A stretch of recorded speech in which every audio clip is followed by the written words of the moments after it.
everyone. Welcome to this episode of the Optimism Show. Today we have Shane Mack, the founder of XMTP, and as you might have heard, the largest decentralized messaging protocol.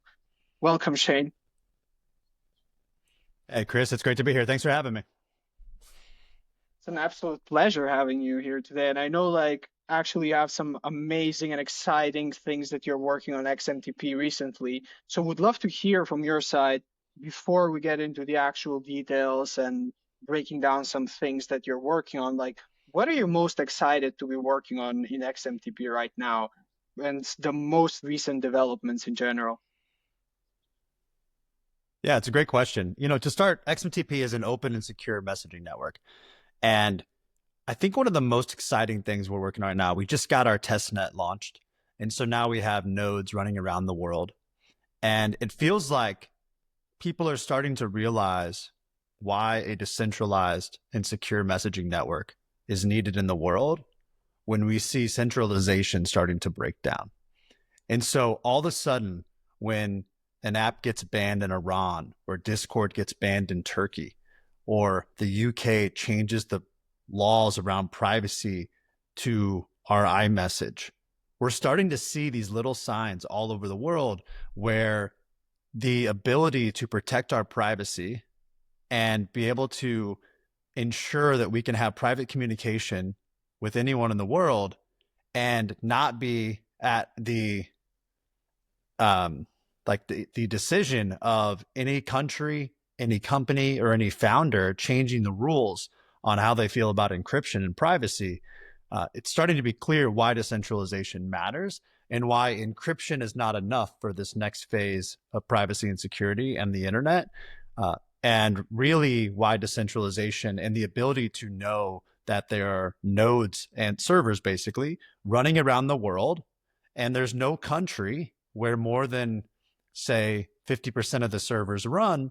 So if the kind of country ever changes the laws around encryption or privacy, the network itself can still run and never actually be at risk of shutting down and is fully censorship resistant. So I think it's just a really cool moment where we've been working on this for years and we're starting to see signs that the next layer of the internet needs to be decentralized. And so for me, getting XMTP testnet nodes launched around the world, the partners that are running the network are so excited to be running it and driving towards mainnet is just an incredible kind of feat and group effort from the community to the team, to the partners, to the node operators. And I think we're starting to see from a global kind of macro perspective why it really matters. Yeah, I mean, practically having this decentralized protocol could really change up how things are done in general when it comes to the messaging landscape, and especially after the recent developments with what happened with Telegram and what is going on with the other messaging apps. I'm really curious, like when it comes especially to the privacy, security, and regulations, and now that you have deployed this node network, what happens if, for example, regulators demand backdoors of XMTP? Like, I would love for like the general, more mainstream audience to understand the power of decentralization in that sense of the word, and why it's why XMTP is practically superior to the current centralized messaging apps we have out there. For sure. And I think it's important to be clear that we are actually wanting to create an environment where it's easier and better to work with regulators around the world. And the way you do that is you separate out the application layer from the protocol layer. Today, the app, say WhatsApp, also runs their own servers. Same with Apple, same with Telegram. And those are all different for, is the founder in control of that server like Telegram? Is it a company like Apple, et cetera? And even if their best intentions are protect our privacy, when you run the server that also runs the app, and I as a user have to use your device, your app, your identity, your encryption, and your servers, If the law changes or you are forced to do something, you have to do it. I think what we're trying to do is create an environment by which builders and developers and app developers can work closer with the actual regulators and the local laws to build whatever is legal in their general locale. So, an example is this: XMTP as a network has no backdoor, there is no key to the network. The way that it works is your private key of the user is the only thing that can get the messages out for your private key. And that is your decryption key to get your messages and decrypt them. But it's not based on the application. Today, I always say whoever owns the encryption key actually owns the entire door. And so if you don't know how you decrypt your messages, the application owns your decryption key. And if you can only use one app to decrypt your messages, then by the way, you're locked into that app and someone else owns the key. And if someone else owns the key, who knows who they're giving it to? In this world, you own the key. And because there's multiple apps built on XMTP, if you don't trust an app, you can take that key and go to a different app and all your messages show up. And that ownership and control is the thing that is different, because you need world-class encryption. We actually work with MLS, which is an IETF standard. And Apple just adopted it with RCS, and there's other major projects adopting MLS globally. And we're one of the first decentralized versions of MLS. And what decentralization brings is user control and ownership back to the end user, to us, to be able to own and control our communication like we can own and control our money. And what's really happening is then, say we build an app in the United States, we need to adhere to United States laws. But if that app gets shut down, say in France, well, because the network is an open network that any builder and developer can plug into around the world, someone can build an app for France that adheres to their local laws. And all of a sudden, what you have is local apps, global network.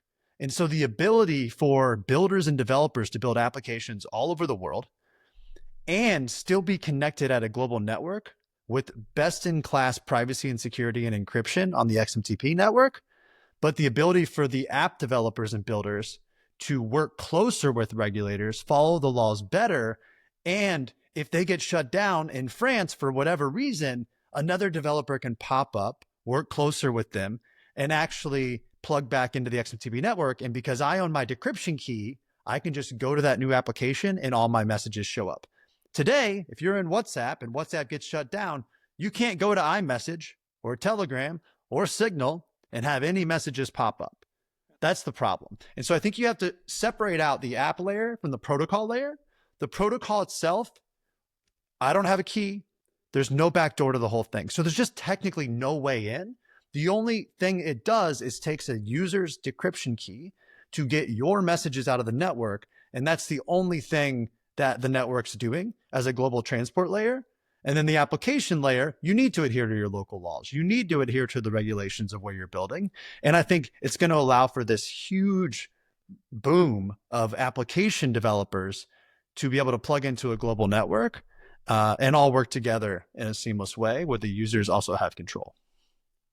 But also from what I understand from that, like XMTP in general, by being so open, it also provides use cases to developers that have not been previously available in any way, shape, or form. And really curious on that, like actually two-sided question. First, I'd love to hear like what are some unique use cases or some awesome projects that are currently either utilizing XMTP or you've seen like just use XMTP as in an experimental form to create something that we have not seen out there. And my second question, which is more towards like mainstream adoption, is practically what are your thoughts on users right now? Because everyone has kind of, like a lot of people, I wouldn't say everyone, but like a lot of people have kind of accepted the fact that they are giving up their privacy to these giant companies or to these centralized companies to get that ease of use. of their apps. So what is either XMTP doing to challenge that or to circumnavigate that? Or maybe even what are some completely different perspectives that I might not be considering in that regard?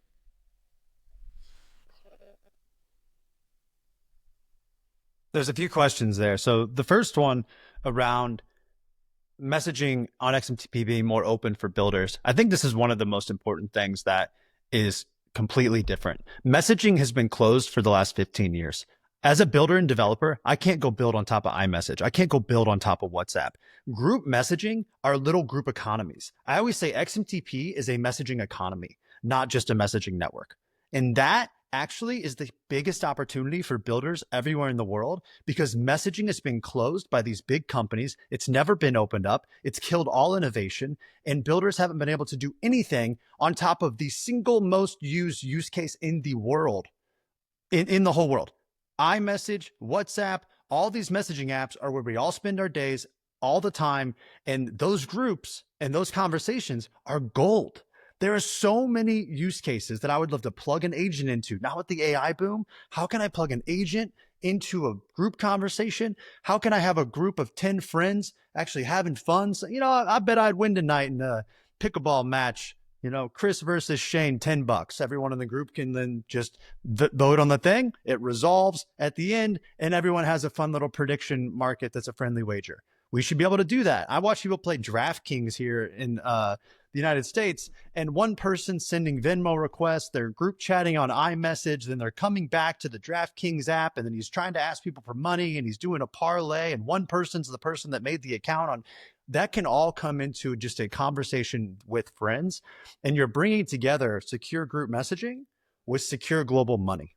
And what's changing here, and I think the most powerful use case, which you asked, is actually the ability to now send money to anyone in the world instantly for free across borders with the same key as which you're having a conversation. And bringing that all together is what WhatsApp can't do. It's what Telegram can't do. It's what iMessage can't do. I can't even pay someone in Canada on Venmo or Apple Pay, right? You can't even cross that. But communication is global. Group chats are global. WhatsApp is the largest app in the world because of that. But global money was never built in native.